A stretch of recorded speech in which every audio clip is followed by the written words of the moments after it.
Good morning. Are you Melissa Taylor? Yes, ma'am. What do you have on your... Oh, this is my son, Brandon Taylor. Why'd you wear that this morning? Because he's my entire world and he's messing me there. Okay. Ms. Taylor, this is your initial... No, you were here before. Did you get someone hired? Ma'am? Did you get someone hired? No, I have contacted 4 different attorneys. I have the printout paperwork about all the information. They're extremely expensive. I'm not going to get the funds gathered for that. Who'd you talk to? I spoke to down Where? a month ago. Where'd you... Right in my phone. Okay. Did you talk to some more since that last court date? The last hearings. You asked, you instructed me to get 3 quotes. That's what I did. Can you get that turned into you after, Okay. If I test you this morning, you can have anything in your system? Have a seat in the jury box. We're going to detect positive for amphetamines, methamphetamines, and ecstasy. And so at this time, I'm going to find that that is a violation, obviously, of your bond conditions, and I'm going to raise your bond in your case to $100,000. Well, let me look at it real quick. I'm going to, let's see. In one of your cases, you're charged with assault on a peace officer, the other credit or debit card abuse. In each of those cases, I'm raising your bond to $100,000 in each case. Okay. If you make the bonds in those cases, you are ordered to wear a drug patch at all times, get it tested at the appropriate times, and then we will move forward with your case. Can I ask a question, please? Am I about to be arrested? Yes, you're going into custody right now. Okay. I have a child. You shouldn't be using ecstasy and methamphetamine. If you have a child, you can go back with the bailiff. So go back with the bailiff right now. Go back with the bailiff. Go with the bailiff. And this is the moment the emotional weight really hits. Melissa mentions her child right as deputies move in to take her into custody. But from the judge's perspective, the issue is public safety and compliance. Courts take drug use during bond extremely seriously, especially when children are involved. You can literally hear the tension in the room. My child is missing, and he's with a terrible person. Sir, you're Denzel Lewis. And Mr. Lewis, you were previously in court, entered a plea of guilty to the third-degree felony offense of unlawful possession of a firearm by a felon. The agreement was for a cap of 6 years in prison. I've received the pre-sentence report. Has everyone had an opportunity to review that report? Yes, Your Honor. Yes, sir. Are there any additions or corrections? Just argument from the defense.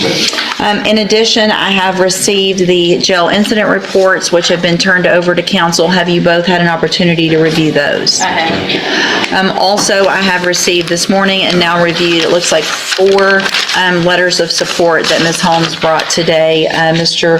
Smith, have you had an opportunity to review those as well? All right, then Ms. Holmes, you may proceed. Thank you, Your Honor. I've been looking at the PSI report. Mr. Lewis does have obviously previous criminal history spanning from juvenile and to adulthood. The priors that he has, it appears with burglary of a habitation. It looks like 3 cases, but they ran concurrently, in which he was placed on probation and had a revocation, in which he was sentenced to 8 years in TDC. He has since been discharged from that, Your Honor, and after being released, there was this traffic stop, which resulted in a firearm being found in the vehicle in which Mr. Lewis was driving. Obviously, in reading his response to the PSI officer, I would allow him to elaborate more on that. Obviously, he did plead guilty to the offense, taking responsibility, and we are seeking probation in this case, Your Honor. We believe that at this point in Mr. Lewis's life, he understands, obviously, being incarcerated before, that it's not somewhere that he wants to go back and spend potentially 6 additional years of his life. he would like this opportunity on probation to have that opportunity to spend and get back on track with employment, to take care of his family and provide for his family. And reading those support letters, Your Honor, he does have support here from family and friends in the community that are willing to step up and help him to make sure that he is a productive citizen and he gets back on track and understands that there's just certain things with being a convicted felon that he cannot do. And I think at this point he understands that, Your Honor, and we are asking that the court give him the opportunity to be placed on probation and to finish his term while on probation. Well, I guess before we go any further, I want to make sure I understand, because Mr. Lewis, your version of this is that it wasn't your gun, it was in your girlfriend's purse, and you didn't even know her purse was in the car, much Now, the second case takes a completely different turn. The defense less the gun was in the purse in the car. So either you are guilty or you're not guilty of the offense. And so if you knew about it, then you're guilty. If you didn't, then a jury needs to decide. I'm pleading guilty because I was driving the car, and by me driving and then finding the gun,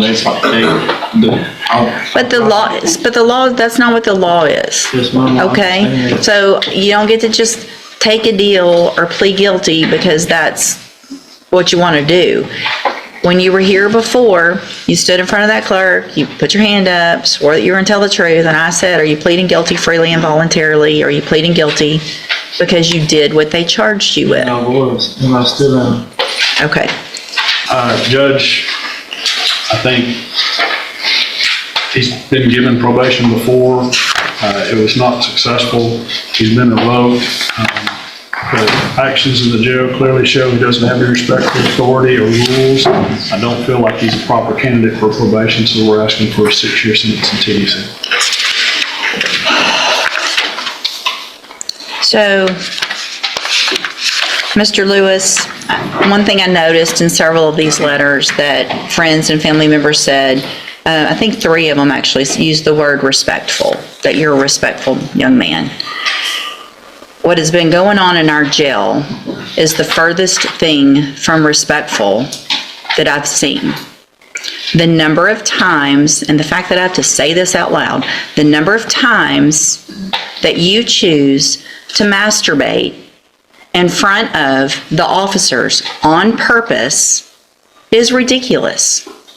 Can I speak on that, Your Honor?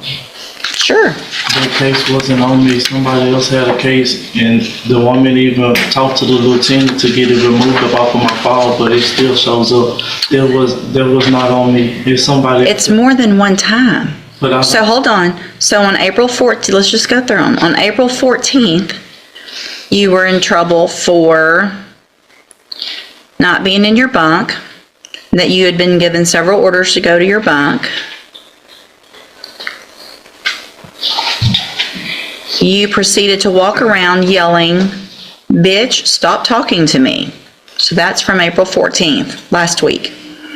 Then on April 7th, it alleges that you had your hands in your pants, moving in and back and forth, that you were told to take your hands out of your pants, and that you had been told before, or this officer had been briefed on the fact that you were known for doing this.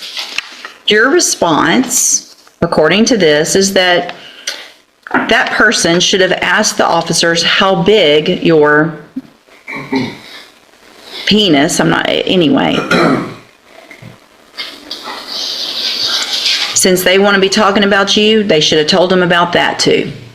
Then, on March 25th, before that, a week, so another officer, and these aren't the same officers, it's not the same person saying the same thing about you, somebody has some vendetta against you. So on March 25th, started to do rounds. Noticed that you were watching the person doing rounds. Had his hand over his midsection as if he was rubbing on himself. March 18th, another different officer. Noticed monitoring the bunk. There you are, laying on your back. stroking your penis in a back and forth motion, told not to do so. January 24th, 2025, you're in trouble for walking around. This one, notice the way you're laying on your bunk in a way, making motions under the blanket, walked past, turned around to see if you were still doing it. Then you supposedly look at this officer and say, I'm not doing anything, while you lifted the blanket up for that officer to see it. January 4th, another time, being told to be quiet, do what you're supposed to do, didn't do it that day. December 29th, another issue of not following the rules. December 17th, another infraction for arguing and not following the rules. So if there was one time when they got the wrong person, that's one thing. That's over and over again, you disrespecting female officers who are in there just doing their job. I'll sleep on my bed. Sir, we're really gonna do that? You asked me and I'm telling you, I'll sleep on my... Yeah, at this point, probation is... That's terrible of them to do that. If you look at my cases report, ma'am, I don't have any cases on none of that. I don't have any time. I'm not on no restriction on none of that. Okay. Up in the county. You were off parole, the way I do the math, less than a I was off year. parole. So you did your whole 8 years? Yes, ma'am. What'd you do in prison to have to do your whole 8 years? La situación empeoró aún más cuando el fiscal mencionó múltiples reportes disciplinarios dentro de la cárcel. El juez comenzó a leerlos uno por uno, desobedecer órdenes, insultar oficiales y conducta sexual inapropiada frente a guardias. Varias cartas dicen que usted es un joven respetuoso. Pero lo que ocurre en la cárcel está muy lejos de ser respetuoso. La cantidad de veces que decidió masturbarse frente a oficiales a propósito es ridícula. El acusado intentó negarlo y dijo que los oficiales mentían, pero los reportes eran demasiados y venían de diferentes personas. Si fue una sola vez, podría entenderse como un error. Pero esto ocurre una y otra vez. Usted falta al respeto a oficiales femeninas que solo están haciendo su trabajo. La posibilidad de libertad condicional desaparecía frente a sus ojos. Finalmente, el juez dictó sentencia. Encuentro que usted se declaró culpable libre y voluntariamente. Lo declaro culpable de posesión ilegal de arma de fuego por un delincuente convicto y lo condeno a 6 años en el Departamento Correccional de Texas. También queda legalmente inhabilitado para poseer armas o municiones. Puede retirarse con el alguacil. Y así, ambas audiencias terminaron de la peor manera posible, una madre arrestada tras fallar una prueba antidrogas y un hombre perdiendo su oportunidad de libertad por su propio comportamiento dentro de la cárcel.